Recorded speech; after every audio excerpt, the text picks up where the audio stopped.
How many deer have you lost not because of a bad shot, but because of what you did in the 30 minutes after you pulled the trigger? Most hunters will tell you they've lost one.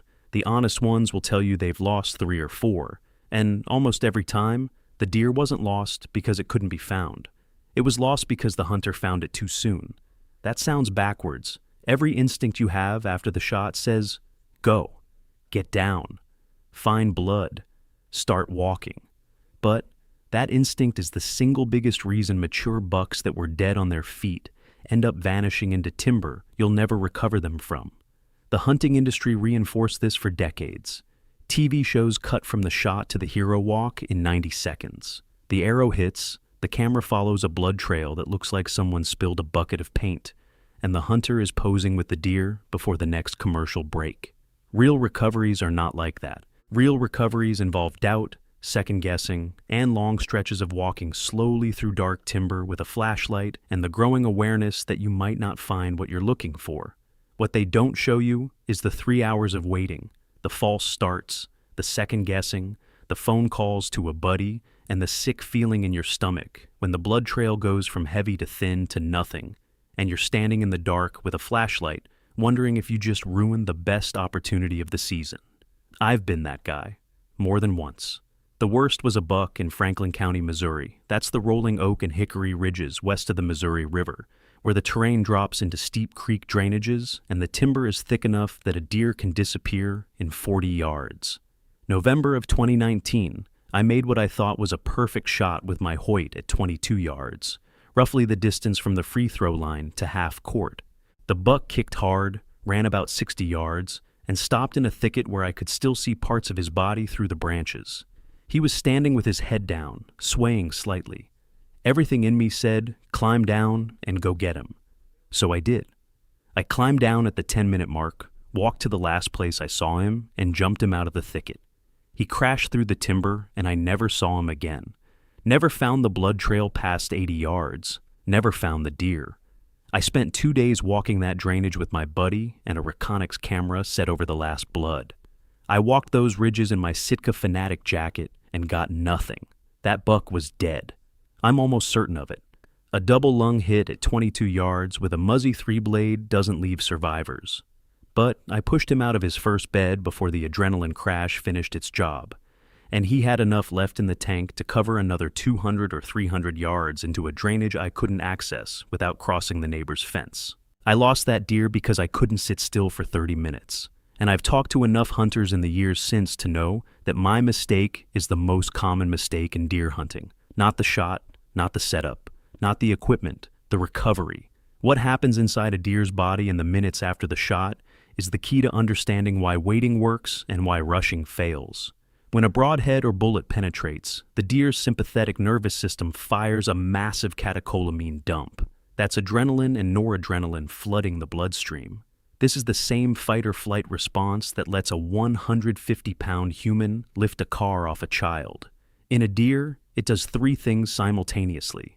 It spikes the heart rate from a resting 60 to 70 beats per minute up to over 200, pushing blood and oxygen to the muscles for escape.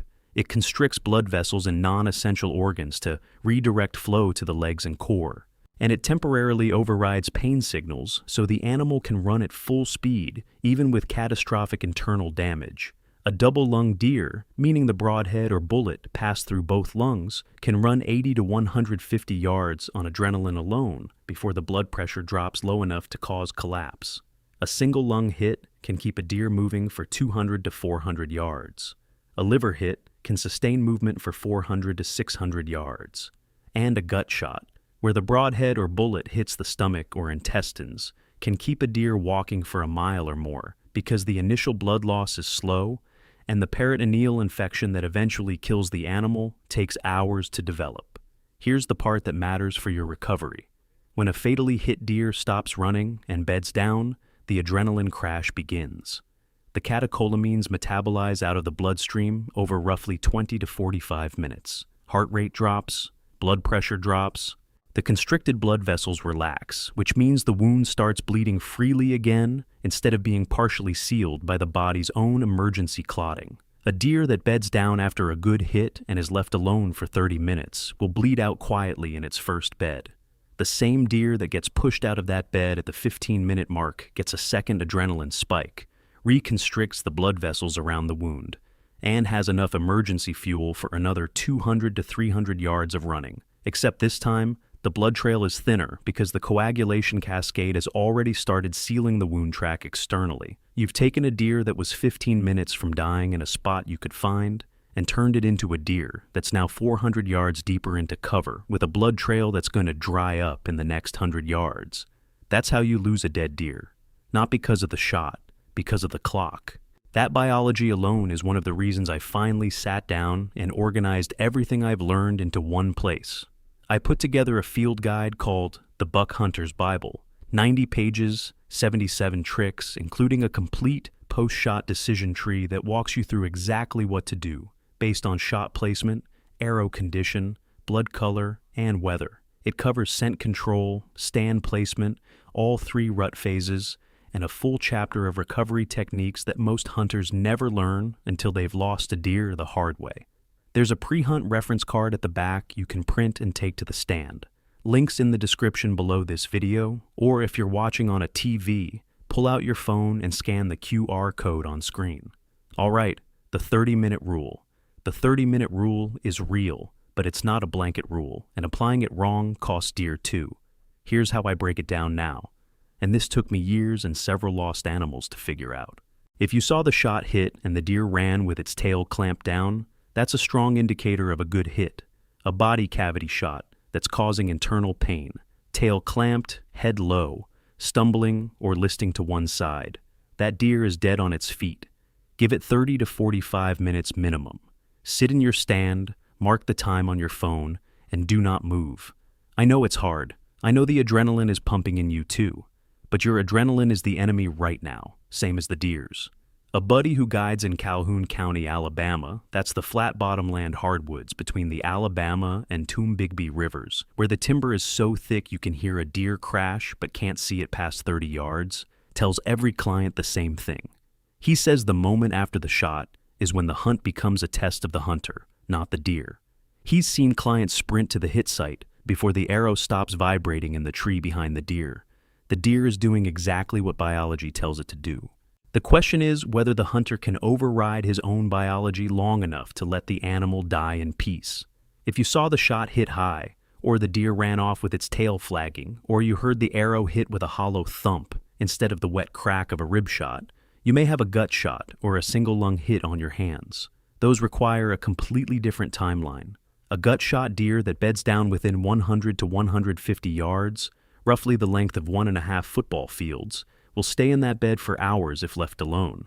The peritoneal infection and internal bleeding will eventually kill it, usually within 8 to 12 hours. But if you push it at the 30-minute mark, or even the 1-hour mark, it will get up and walk, not run, walk, and a gut-shot deer that walks has enough energy to cover a mile or more before bedding again, this time in a spot so deep in the nastiest cover available that you may never find it. The old-timer rule for gut shots is wait a minimum of 4 hours.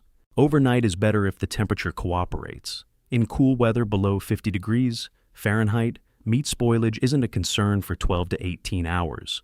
You can leave a gut-shot deer overnight, come back at first light, and walk right to it in its bed.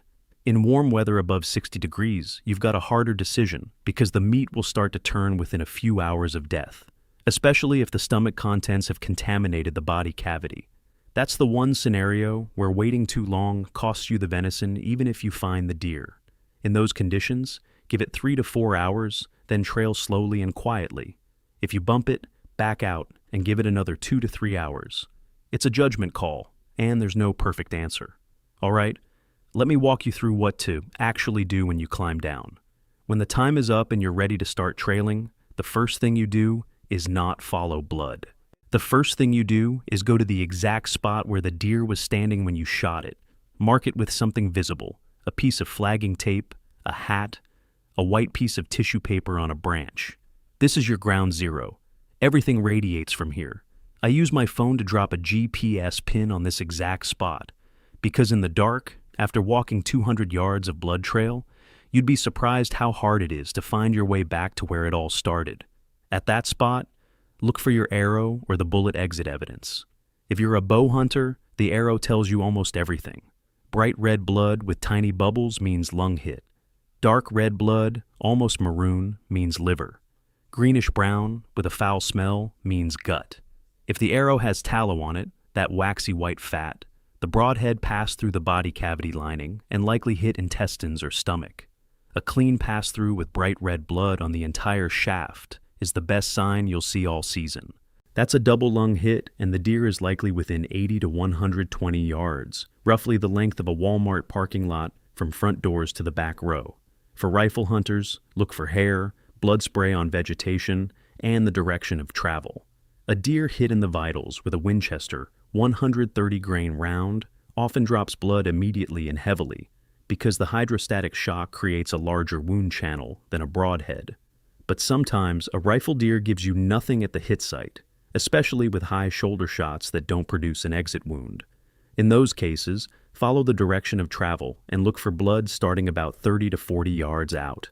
The internal bleeding takes a few bounds to start pooling and dripping. Once you've assessed the hit site and found the first blood, here's where discipline separates the hunters who recover from the hunters who don't. Mark every spot of blood you find, every single one.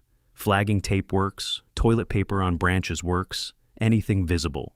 You need to be able to look behind you at any point and see a line of markers stretching back to your last confirmed blood. The reason is simple. Blood trails don't go in straight lines. A wounded deer will follow the path of least resistance, which means trails, creek beds, and fence lines. But it will also make turns that have no apparent logic, cutting 90 degrees into thick cover for no reason you can see from the trail. When the blood runs out, and it will run out eventually on any trail that isn't a double-lung freight train, you need to be able to draw a straight line from your last 3 markers and project that line forward into the brush. That projected line is where the deer went. Walk it slowly, scanning for blood on leaves, on branches at body height, and on the ground. Blood on the ground tells you direction. Blood on branches at 18 to 24 inches off the ground, roughly knee to mid-thigh height, tells you the wound is still open and actively bleeding from the body cavity as the deer pushes through brush. If you watch the entry route video, the same scent discipline applies here. Every step you take past the last blood is depositing human scent on the trail the deer used. If you push too far without finding the next blood and have to back out, you've scent contaminated the recovery area and made it harder to bring a tracking dog in later if you need one. Most states now allow leash tracking dogs for deer recovery, and some have volunteer networks of trained dog handlers who will come out for free. If you reach a dead end on a blood trail, a tracking dog is often the difference between recovery and loss, especially on gut shots and liver hits where the external blood trail dries up. Search your state's deer recovery dog network before the season starts and save the number in your phone. You don't want to be searching for that number in the dark with blood on your hands and panic setting in. Walk slowly, mark everything, and the moment you go more than 30 yards, roughly the distance from a basketball hoop to half court, without finding blood, stop. Get on your hands and knees. Look at the ground from a low angle. Blood that's invisible from standing height often shows up as a dark, wet spot. When you're looking across the ground surface with a flashlight held at knee level, the light angle catches the sheen of wet blood that overhead light misses entirely. A headlamp alone is the worst tool for blood trailing because the light comes from above your eyes and washes out the contrast. Hold a separate flashlight at knee level off to one side, and the blood pops against the leaf litter like it's been highlighted. 2 things most hunters don't think about during a blood trail that can make or break the recovery. First, temperature. A deer's core body temperature is around 101 degrees Fahrenheit. Once the animal dies, that heat needs to dissipate, or the meat starts to spoil from the inside out. In cool weather, this happens naturally. In warm weather above 55 to 60 degrees, the clock starts ticking the moment the deer expires. If you're trailing in October during an early season warm spell, time matters. You're balancing the need to wait long enough to let the deer die against the need to find it before the body heat turns the backstraps. My general rule in warm weather is wait the minimum safe time based on the hit, trail efficiently without rushing, and get the deer field dressed. That's removing the internal organs to let the body cavity cool as soon as you find it. In cool weather below 40 degrees, which is most of November in the northern half of the country, you can take your time. The meat isn't going anywhere. Second, lighting. A blood trail that's nearly invisible under your headlamp at night can light up like neon under natural daylight. If you're trailing at dusk and losing blood, seriously consider marking your last spot, backing out, and returning at first light. I know that goes against everything inside you, but a fresh set of eyes and good light recovers more deer than a frantic search in the dark. I've done both. The morning recovery works better almost every time. The only exception is warm weather, where meat spoilage is a real risk, or if coyotes are heavy in your area, and you know from experience they'll find the deer before you do. In coyote country, particularly in Juneau County, Wisconsin, that's the central sand plains where the pine and scrub oak mix with marsh grass, and the coyote population has exploded in the last decade. A buddy of mine lost 2 deer to coyotes in one season because he followed the textbook advice and waited until morning. Now he trails at night with a good light and accepts the risk of a bump. He says he'd rather push a gut-shot deer and trail it another 200 yards than find a carcass with the backstraps chewed off at sunrise. There's no universal right answer. Know your land, know your predator pressure, and make the call. Here's a recovery trick that most hunters have never tried, and it has saved me twice. If you lose the blood trail completely and you've grid searched the area around the last blood with no luck, go back to the last confirmed blood and look at the terrain, not the ground. A wounded deer heading for a bed wants 3 things: thick cover overhead, a downhill slope, or flat ground so it doesn't have to climb, and water nearby. If there's a creek bottom, a drainage ditch, a swamp edge, or any low-lying thick cover within 200 yards of your last blood, that's where the deer went. Skip the blood trail entirely and go directly to the terrain feature. It sounds counterintuitive to abandon a blood trail, but the trail already went cold and the terrain is giving you information the blood isn't. Walk the edge of it slowly, looking for a bed, which will show as a compressed oval of leaves or grass about 30 by 50 inches, roughly the size of a bathtub, with blood in the center. I found my best buck this way in 2022, lost the blood trail 90 yards from the hit site, spent 20 minutes grid searching, found nothing. Then I looked downhill and saw a creek bottom about 150 yards away with a tangle of down timber and honeysuckle along the bank. Walked straight to it, found the buck piled up in the creek bed 40 yards from where the brush started. He'd bedded against a fallen log on the downhill side of the bank, exactly the kind of structure a wounded deer seeks out, because it provides a windbreak and something solid against its back. No blood between my last mark and the creek. He'd made it 150 yards on pure adrenaline without dripping a drop, and died exactly where the terrain told me he would. The blood trail didn't find that deer. The terrain did. One more thing on arrows that bow hunters need to hear. If your arrow is still in the deer when it runs off, do not assume you got a pass-through just because you can't see the arrow sticking out. The arrow may have broken off at the entrance wound, and the broadhead is still inside, which means you're getting blood from the entrance only, not from both sides. That cuts your visible blood trail in half and changes the trailing timeline. Also, if you recover your arrow and the broadhead is gone, meaning it snapped off and stayed in the deer, the wound channel may partially seal around the embedded broadhead and slow the external bleeding significantly. In that case, wait longer than you normally would for the same type of hit, because the blood trail is going to be thin from the start. A pass-through with a complete arrow and blood on the full shaft is the best scenario because you get blood dripping from 2 holes instead of 1. My Muzzy 3 blades have given me pass-throughs on every whitetail I've shot, inside 25 yards with the right setup, but I'm pulling 72 pounds on the Hoyt and shooting a 450 grain arrow with a total kinetic energy in the range of 75 foot-pounds. If you're shooting lighter draw weight or lighter arrows, plan for the possibility that you won't get a pass-through on a quartering shot. That's when the deer is angled slightly away from you, so the arrow enters behind the ribs and exits through the opposite shoulder, and adjust your wait time accordingly. Everything in this video, plus about 60 more field-tested techniques, are organized in the Buck Hunter's Bible. It's the field guide I keep going back to because every technique has the reasoning behind it, not just the steps. The post-shot chapter alone covers arterial versus venous blood identification, a shot placement decision tree, warm weather versus cold weather recovery timelines, and exactly when to call a tracking dog versus when to keep trailing yourself. There's a 1-page reference card at the back that fits in your pack. I spent 2 years testing and documenting everything in it, and it's in the description below. Point your phone at the QR code on screen if you're watching on a TV. The deer isn't lost when you can't find blood. You lose him when you push him out of his first bed before the adrenaline crash finishes the job your broadhead started. Sit in the stand. Mark the time. Replay the shot. Note the angle, the impact, the reaction, the direction, and the last place you saw him. When the clock says 30 minutes and your blood tells you vitals, climb down slow, walk to ground zero, find the arrow, read it, mark the trail, and follow it like someone who's lost one before and swore he'd never lose one that way again. The recovery is the last chapter of the hunt. Write it right.